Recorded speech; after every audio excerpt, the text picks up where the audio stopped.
Ndonse ka një tërheqje të lehtë të ujit, sërish në disa segmente të caktuara në aksin kryesor në hyrje të fshatit të Bot, rruga mbetet e pakalueshme për mjetet e ulta, ndërkohë që banorët lëvizin me mjetet e ushtrisë. Në fshatin në Bot vijojnë të jenë të angazhuara 6 forca dhe një mjet nga reparti ushtërak i Vaudeusit. Niveli ujit në aksin kryesor është rreth 30 cm, ndërsa rreshtit e shiut vijojnë her pas here me intensitet të lartë. Prezencë uji ka edhe në tokat bujqësore dhe në sera.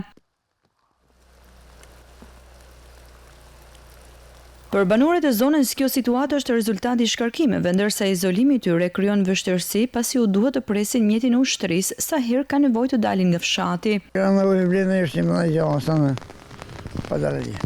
Vetëm me mjetin e ushtrisë mundni me kalu? Vetëm me mjetin e ushtrisë. Shkur sa si benzina kena ujë.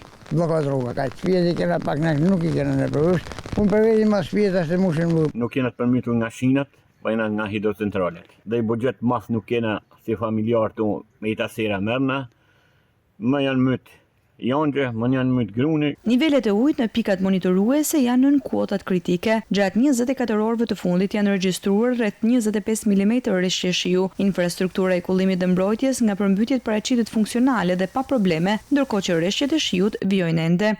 Në bashkitë e Malësisë së Madhe dhe Vaudeusit, rreshjet e shiut janë me intensitet mesatar, por pa probleme të raportuara, ndërkohë në bashkinë Puk dhe bashkinë Fushare, situata paraqitet të qëndrueshme dhe nën kontroll.